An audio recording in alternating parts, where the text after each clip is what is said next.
Hey everyone, welcome to my channel Twins Mama। मैं हूँ मधु और आज आपसे बात करने वाली हूँ about teething in babies। Teething या दांत निकलने की जो प्रक्रिया है उसके बारे में इन डिटेल्स आप इस वीडियो के थ्रू जान सकेंगे। और अगर आप मेरे चैनल के नए व्यूअर हैं तो काइंडली मेरे चैनल के दूसरे वीडियोस को चेक कीजिए related to parenting, pregnancy, twin womens and fitness for moms. और पसंद आए तो सब्सक्राइब जरूर कीजिएगा। आपके बच्चे को पहली बार जब दांत आते हैं इस प्रोसेस को टीथिंग कहा जाता है और ये थोड़ा सा दर्दनाक और थोड़ा मुश्किल सा फेज रहता है बेबी के लिए। हर बच्चे के लिए दांत निकलने की ये जो प्रोसेस है वो बहुत ही इंडिविजुअलिस्टिक होती है। मतलब डिफरेंट टाइम से ये स्टार्ट हो सकती है, डिफरेंट टाइम तक चल सकती है। अक्सर देखा जाता है 4 से 9 महीने के बीच से ये दांत निकलने की जो प्रक्रिया है ये शुरू होने लगती है और ज्यादातर बच्चों में on average around 6 months of age से दांत निकलने की प्रक्रिया शुरू हो ही जाती है। सबसे पहले लोअर जॉ में यानी कि निचले जबड़े में दांत आना शुरू होते हैं। अक्सर शुरू के 2 दांत जिन्हें सेंट्रल इंसिशंस कहा जाता है, लोअर सेंट्रल इंसिशंस पहले आते हैं। इसके आगे अपर जॉ में अपर सेंट्रल इंसिशंस आते हैं और इसके बाद ये देखा जाता है कि उन दोनों दांतों के साइड वाले जो लैटरल इंसिशंस है उनका इरप्शन होता है। इसके बाद अपर एंड लोअर फर्स्ट मोलर्स, कैनिन्स और सबसे लास्ट में सेकंड मोलर्स इरप्ट होते हैं। आप इस चार्ट में देख सकते हैं द यूजुअल इरप्शन के जो टाइम्स हैं आपके बेबी के टीथ के, ये एवरेज टाइम्स है, थोड़ा इधर उधर हो सकता है। बच्चों को अब दांत आने वाले हैं या उनके दांत इरप्ट होने वाले हैं इससे पहले कुछ साइंस दिखते हैं। इसके थ्रू आप एक अंदाजा लगा सकते हैं कि शायद अब टीथिंग शुरू होने वाला है। सबसे पहला साइन है कि उनकी सलाइवेशन बहुत बढ़ जाती है, जो लार आता है मुंह से वो काफी बढ़ जाता है और अक्सर इंक्रीज सलाइवेशन की वजह से उनके चेहरे के आसपास रैशेस भी आ जाते हैं अगर आप सलाइवा को क्लीन क्लॉथ से रेगुलरली वाइप ना करें। इस ज्यादा सलाइवा के प्रोडक्शन की वजह से अक्सर बच्चे को कफिंग या गैग रिफ्लेक्स भी होता है। मसूड़ों में काफी सूजन रहती है, बच्चों को दर्द सा अनुभव होता है और इसकी वजह से उनमें एक नई चीज डेवलप होती है, वो है हर चीज को काटने की एक इच्छा, मतलब बाइटिंग। कुछ भी मिल जाए वो मुंह में डालेंगे और उसे अपने मसूड़ों से चबाना शुरू करेंगे। इससे उनके मसूड़ों में वो जो दर्द हो रहा है टीथिंग के प्रोसेस की वजह से उसमें काफी राहत मिलती है।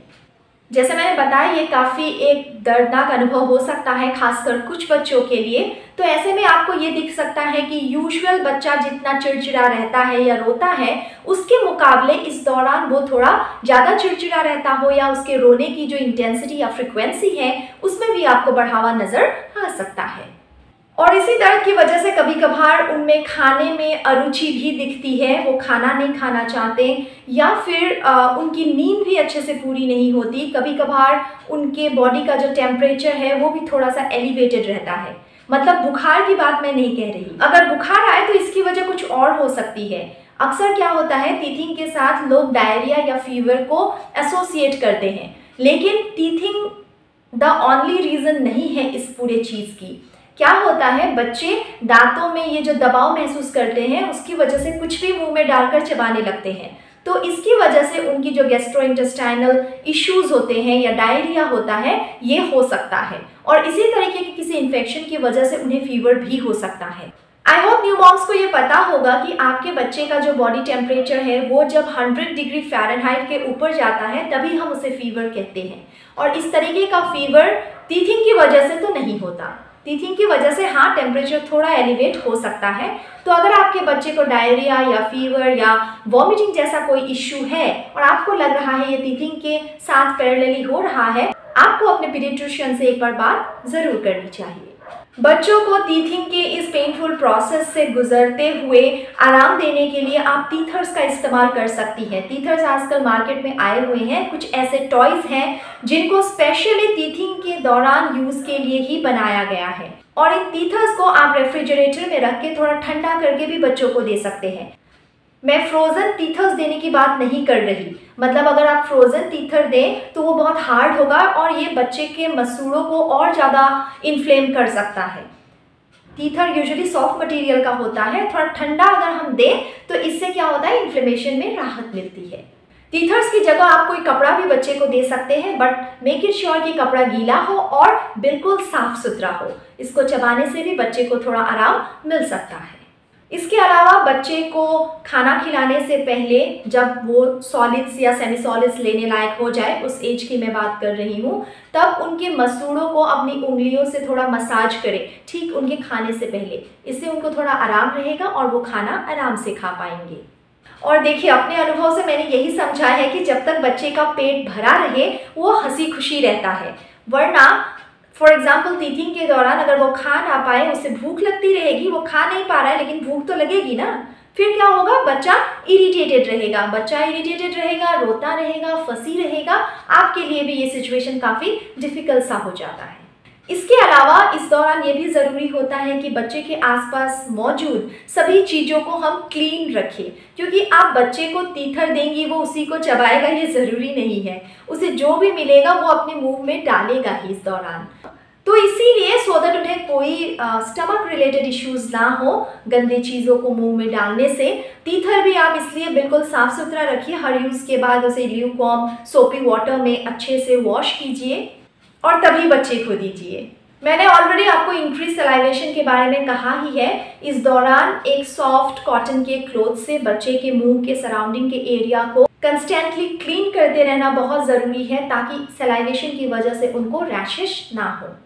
इसके अलावा इन्फेंसी से ही डेंटल हाइजीन का बहुत अच्छे से ख्याल रखें। कैसे रखना है इस बारे में मैंने ऑलरेडी एक डिटेल वीडियो पब्लिश किया हुआ है, उसे काइंडली देखिए, क्योंकि अक्सर ये सोचते हैं लोग कि दांत निकलने के आगे जब सब दांत निकल जाए तभी हमें बेबी को ब्रश करवाना चाहिए, डेंटल हाइजीन के बारे में सोचना चाहिए।